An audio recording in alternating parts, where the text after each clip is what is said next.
Okay, here we go, Kent. So thank you very much for sending the email over along with the videos. This is great. So I'm going to run you through here in real time first. Okay, what I want to show you here is, first of all, you said you were working on standing a little bit taller, and you do look like you're standing a little bit taller. I'm going to get super picky here with you. Just because you've been working on it, I want to give you some really specific guidelines here for getting set up. And I'm going to go over to somebody that I use an awful lot here to show a really good setup, and that is going to be Adam Scott. And here's what I want you to take a look at. I'm going to make him left-handed for you. Okay. So notice here that when he sets up, if I put a line right through the center of his torso here, and I draw a line through his golf shaft, notice how the shaft points right at his belt line, and it forms about a 90-degree angle with his torso. Okay, so that's just like an ideal type of a setup position. And you can look here if we draw that line through your torso, and then we draw a line up your club shaft. See how you're just pointing a little bit high and you don't have quite that 90-degree angle? So if you could just possibly give yourself a teeny little bit more knee flex and actually bend a little bit more from the hips, what that will do is that will help to get you bending. So just think if your hip angle is bent a little bit more, you'd be more like this, and then let your hands hang a little bit closer to your body, and you'll be in really good shape. I'm going to send you a little drill on the end of this video to help you with that setup, specifically what to do. So let's get going here a little bit with what's happening in your golf swing. So just a couple little things. You had mentioned in your video that you struggle on distance in your backswing due to flexibility a little bit. But let me show you something. So I'm going to show you as Adam Scott takes his club back here. When his club is parallel to the ground, this is just a checkpoint. See how his club head is a little bit outside of his hands? So he is not in a position that we would say is exactly perfectly on plane. He's getting set up he's bringing the club back a little bit outside of what would be perfectly on plane. But notice how as he hinges his wrists in his natural wrist hinge, he gets his hands right in front of his chest right here. And that's a natural position with where our hands really should be when we're doing any sort of athletic swinging type of a motion. Watch what happens with you. I'm going to put a target line down to the ground. And let's watch how this club comes back. Well, you're moving the camera a little bit, but that's okay. So notice how when you get your club parallel to the ground, how that club head is back behind you. So you're bringing the club back very much inside the target line. And bear with me because I'm going to get into it. I think I know why you're doing that.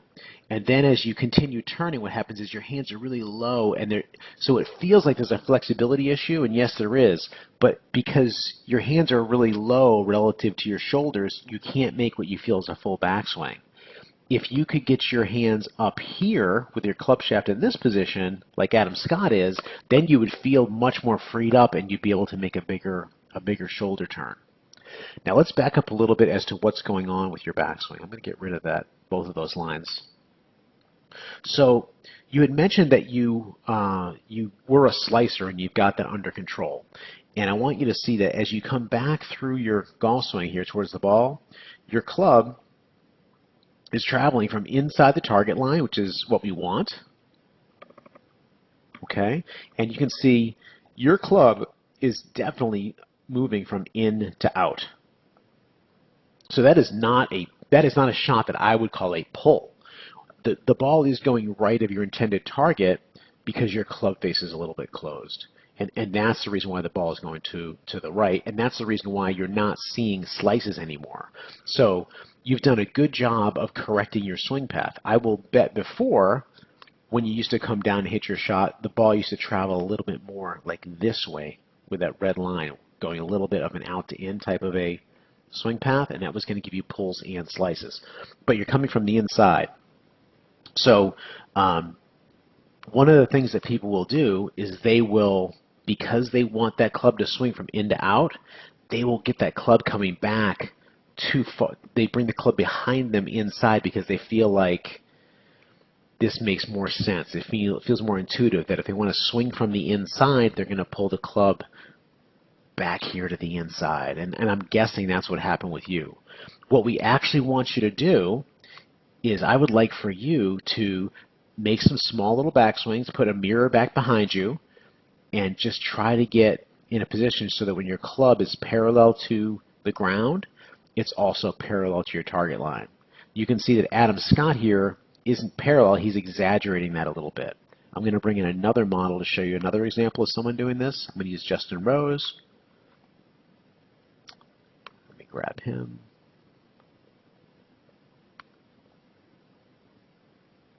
I'm going to use his driver swing here actually, right? This is not the video I was expecting, so let's see if he actually gets this thing where I want it to be. Yeah, so see with his driver, he's pretty much what we call on plane. So his club is parallel to the ground while it's parallel to his target line. So that's where I want you to try to get. From here, as he continues back, you can see his club is a little bit more upright than it needs to be. And I'm going to go ahead and have you come a little bit more. So see how his hands are, they're not as high as Adam Scott's are, but they're a little bit higher than yours are. And then, because it's a little bit more upright, it's easier for him to drop the club underneath the previous swing and come from the inside of the target line. So intuitively, you're doing the right thing, and you're managing to make it work, so you've gotten rid of that slice, but you're hurting your mobility.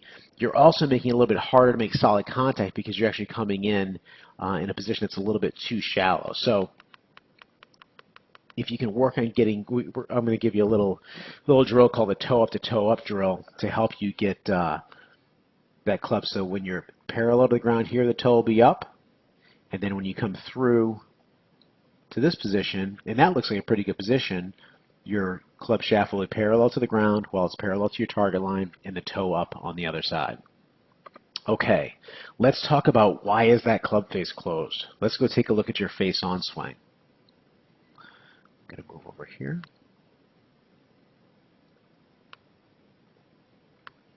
Okay, here we have you in the face-on position. And this is where you were talking about, you mentioned that you're working on your lag a little bit, and you're right on the money. So you can see here when we get to impact, and I'm guessing you've already seen this.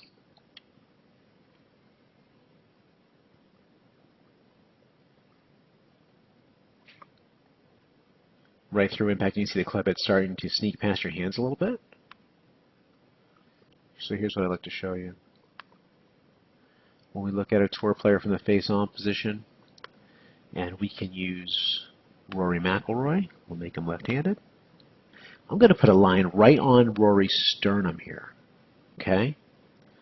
Now I'm going to put a line right in your sternum. So there's a couple reasons why people get into this. A couple things happen.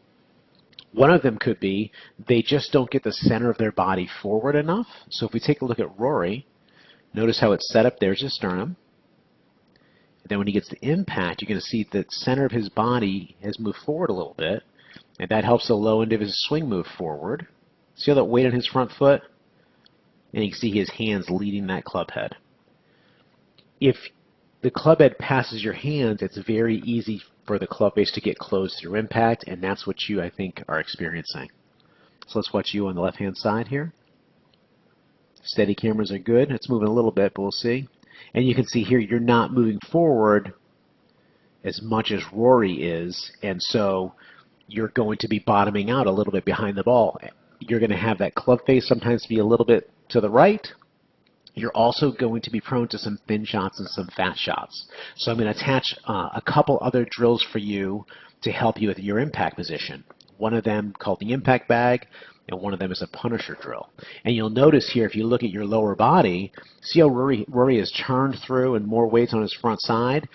We just have to get you doing a little bit more of that, and you're going to see a big, big difference. So in summary here, Kent, what we want is I'd like for you to be able to take the club back more on plane, not so much inside the target line. So let's just bring up another model here, what we'd like to see. We're going to go back to that Adam Scott picture. So you can go ahead and even look in the mirror and take a look at this backswing. Okay. We want to see you with your club parallel to the ground and parallel to your target line at the same time. You can see he's got his club head a little bit outside of his hands there, so his shaft is not quite parallel to the target line. That's okay. We want to see your club here. We don't want to see your club head back here while it's parallel to the target line. Okay? And the other thing that we want to have you do is we want to have you work on that really good solid impact position. And this is something that takes a long time to make a really huge difference on because of intuition. People try to lift the ball in the air. We want weight forward, hands forward. So that's the other thing we want to have you do. So golf swing looks pretty good for someone who's been playing a pretty short time, and congratulations on your process. I'm also going to send one more little drill for you to help you set up a little bit better, and that'll give you plenty to work on. You don't have to think a ton about this while you're playing, but these are the things that you really should be practicing. Thanks very much, Kent, and let me know how it goes. Here's a great way to get good posture. Start off standing alongside your target line, your club in one hand, place it behind your back so that you can hold the grip end on your tailbone. Then bending from the hips, keep the club on your back, tailbone, and back of head. Let your arms hang straight down below your shoulders and then let the club touch the ground. Moving in towards the ball, we now have good posture.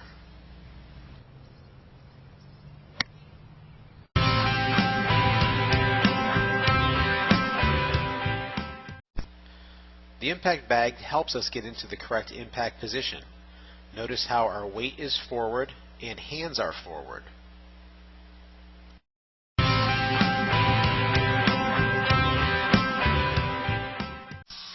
The Punisher drill. So with this drill we're working on correct impact position. So we've got this alignment stick that we're going to hold underneath our golf shaft. And the idea here is that we want to encourage weight forward, hands forward position. So you see here as we get down here through impact, our hands will be forward and our weight will be forward. Now this is a little bit of an exaggeration, but what we're really looking to do is be able to create a really good solid impact position. And I'm going to show you what we really want to look like at impact. This is Rory Mcilroy. And you see he's got his weight forward, hands forward. Oftentimes when we see somebody who's got problems, their shaft will be leaning back like this and they'll be scooping with their wrists. So let's take a look at this drill on the left hand side.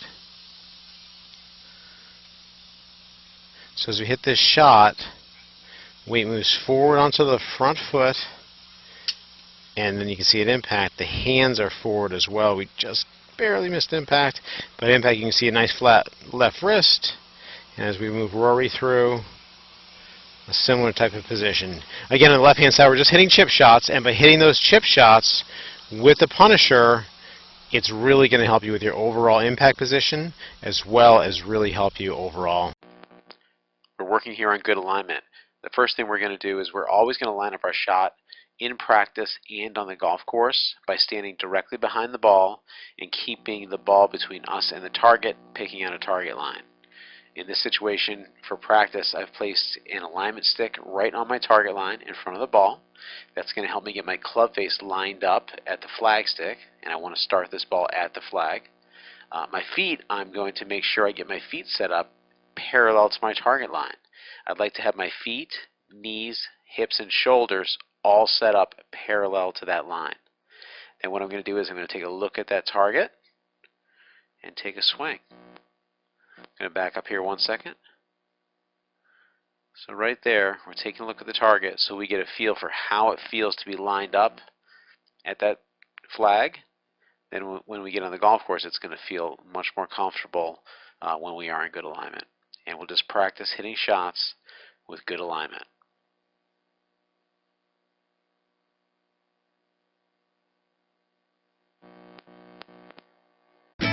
Be sure to check out our YouTube channel for more instructional videos.